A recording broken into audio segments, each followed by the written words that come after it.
Sementara itu, polisi telah menangkap 5 terduga pelaku penembakan pos polisi di Aceh Barat. Motif saat ini sedang diselidiki.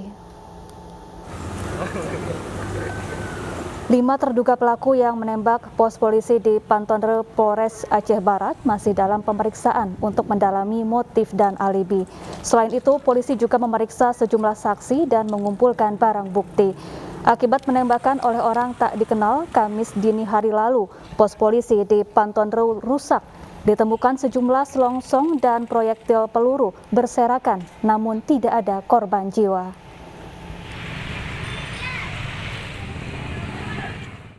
Dan untuk membahas lebih lanjut terkait rangkaian penembakan di Aceh, sudah bergabung bersama kami Kabid Humas Polda Aceh, Kombes Pol Winardi. Selamat sore, Pak Winardi.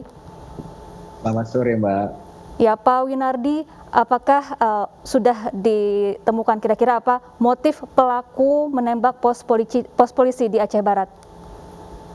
Ya, sampai dari tadi pagi kita lakukan telah mengamankan 5 orang secara beruntun ya, dari pagi sampai siang tadi, karena yang kita amankan ini beda-beda tempatnya tapi masih dalam wilayah hukum Aceh Barat. Nah, proses itu lagi kita lakukan pendalaman kepada kelima orang ini terkait dengan alibi dan motif mereka. Jadi kita cek alibi mereka satu persatu, nanti kita kaitkan dengan alat bukti yang kita ada, kemudian motif yang kita dapat dalam penyelidikan. Nah, kalau seandainya nanti kelima ini terkait dengan alat bukti yang kita temukan dalam proses olah TKP kemarin, maka kelima ini bisa kita tetapkan sebagai tersangka. Nah, perlu kami tambahkan lagi bahwa hasil olah TKP kami telah menemukan 16 selongsong peluru kaliber 7,62 dan 22 selongsong peluru kaliber 5,56. Nah, di dalam tembok juga kita temukan 4 proyektil peluru, kemudian 1 proyektil di pintu depan, dan 1 proyektil peluru di ruang tengah, di mana proyektil ini tembus ke televisi, kemudian memantul di tembok dan jatuh di ruang tengah. Nah, untuk menentukan jenis senjata apa yang ditembakkan oleh pelaku, memang kaliber ini bisa masuk beberapa senjata. Oleh karena itu, alat bukti yang kita dapat dari olah TKP kemarin, kita akan kirimkan ke laboratorium forensik untuk kita uji apakah jenis senjata apa yang digunakan oleh pelaku tersebut. Ya, Pak Winardi, apakah kelima orang ini saling kenal dan terafiliasi dengan kelompok tertentu, Pak? Tidak, jadi mereka ini motifnya ekonomi yang kemudian disangkut pautkan dengan sakit hati, dan kemudian nanti kita lagi dalamin, kita sesuaikan dengan hasil pemeriksaan tim kita masih bekerja di lapangan sampai saat ini, tapi tidak terafiliasi dengan kelompok tertentu. Karena mereka bergerak diri sendiri karena teman dan sebagainya, jadi saling terkait antara yang satu dengan yang lain. Apakah masih ada terduga pelakunya yang masih buron, Pak? Kita kemungkinan itu masih kita kembangkan. Jadi informasi-informasi yang kita dapat dari hasil pemeriksaan terduga itu, apakah ada kemungkinan orang lain yang terlibat dari kelompok mereka, itu masih kita dalami.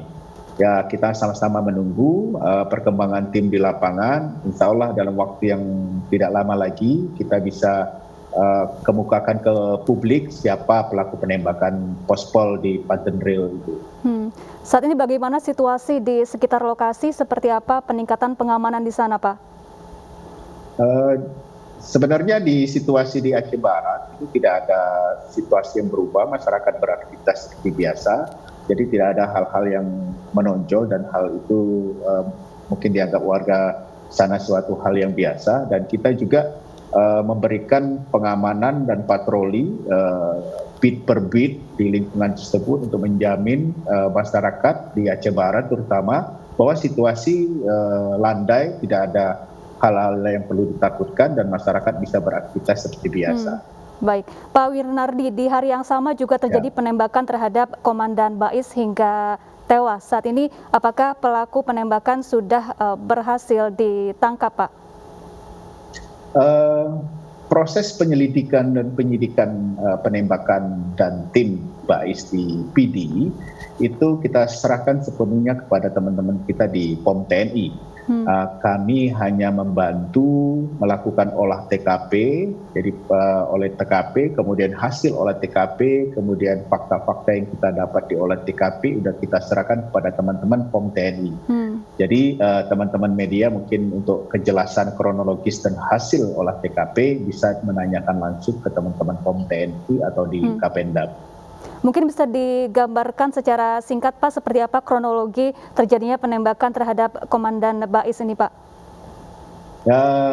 Saya kira nanti dari Kapendam yang akan memberikan pernyataan ataupun dari teman-teman dan Pomdam yang akan menceritakan kronologisnya, karena ini ranah mereka, jadi kami menghormati itu dan kami sudah serahkan hasil olah TKP. Mungkin nanti tidak lanjut dari teman-teman POM TNI. Saya kira dalam waktu dekat saya yakin teman-teman POM TNI bisa mengungkap kasus ini. Baik, terima kasih Kombes Pol Winardi, Kabid Humas Polda Aceh telah bergabung bersama kami di iNews Sore. Pemirsa, sejumlah wilayah ibu kota diterjang banjir pagi tadi. Di kawasan Kampung Melayu, Jakarta Timur, banjir menggenangi permukiman warga hingga 80 cm akibat luapan Kali Ciliwung.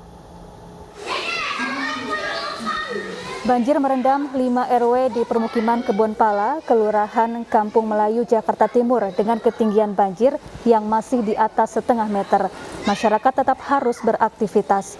Meski demikian, warga belum mau mengungsi dan lebih memilih bertahan di lantai 2 rumah mereka. Saat ini banjir sudah surut.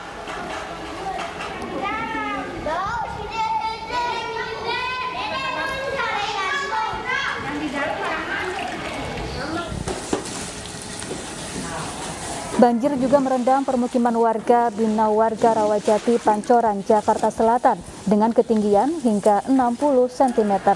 Banjir luapan Kali Ciliwung ini terjadi usai hulu Sungai Ciliwung di kawasan Bogor diguyur hujan deras dan terjadi peningkatan debit air di aliran Ciliwung.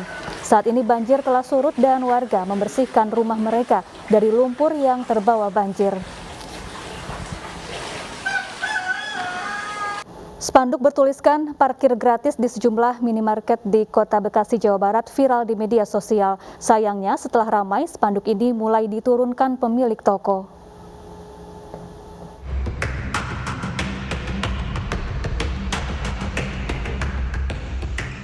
Dua bulan terakhir, warga Kota Bekasi dihebohkan adanya spanduk di sejumlah minimarket.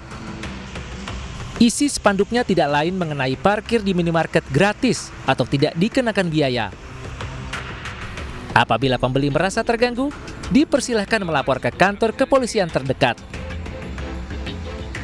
Indomaret kalau yang masang, yang Indomaret dikirim dari cabang. Oh, dari cabang, ya. Berarti emang udah ada instruksi juga ya dari sana. Hal ini pun direspon positif pengunjungnya. Soalnya kan kadang kita belanja cuma beli satu nih, terus nanti ntar kena parkir 2.000 kan lumayan juga ya kalau bolak-balik itu. Kadang kalau kita nggak ngasih tuh dia tukang parkirnya marah. Namun seiring viral di media sosial, spanduk-spanduk ini pun mulai diturunkan pihak minimarket. Padahal demi keamanan, polisi mendukung pemasangan spanduk dan sudah melalui koordinasi. Menghimbau kepada semua pertokoan manapun, tidak hanya pertokoan, warga pun juga sama kita himbau. Kadang kita juga menghimbau untuk setiap perumahan, misalnya ada sistem siskamling, ya kan, buat daftar siskamling untuk menjaga perumahan yang ada di situ. Dicantumkannya nomor polsek di spanduk itu menjadi masalah nggak, Bu? Kalau mereka merasa dirugikan, ya nggak ada masalah, namanya pengaduan kan. Hingga saat ini polisi menegaskan akan menerima dan memproses aduan jika ada warga yang resah dengan adanya juru parkir liar yang memaksa. Dari Bekasi, Jawa Barat, Rahmat Hidayat, iNews melaporkan.